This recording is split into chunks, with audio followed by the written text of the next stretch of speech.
President Biden said he doesn't have COVID-19 and his hoarse voice and coughing spells during a speech Friday are just a cold he picked up from family.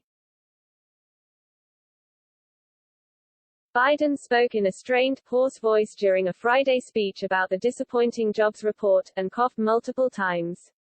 Fox News' Peter Doocy asked the president about his health following the speech, prompting Biden to reply that he had picked up a cold from his grandson.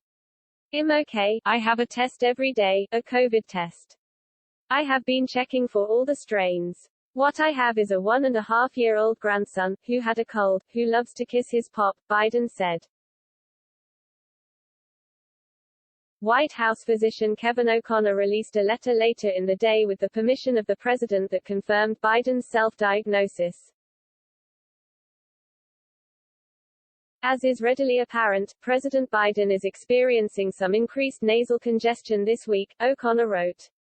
This can be heard in his voice and he is feeling the colloquially well-known frog in one's throat. Investigation has included a comprehensive respiratory panel which includes 19 common respiratory pathogens, to include COVID-19, other coronaviruses, influenza, streptococcus, to name a few, O'Connor continued.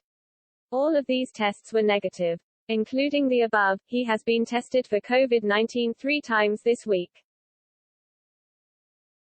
Keeping COVID-19 and its variants out of the White House has been a long and arduous task for administration officials. While Biden is fully vaccinated and received his booster dose, breakthrough cases and new variants have forced officials to keep their guard up. A White House aide was quarantined in Scotland after testing positive for COVID-19 while traveling abroad for the COP26 summit in Glasgow. The aide did not have close contact with the president, and did not transmit the disease. Previously, Press Secretary Jen Psaki tested positive for the virus, though she said her vaccination kept her from experiencing intense symptoms.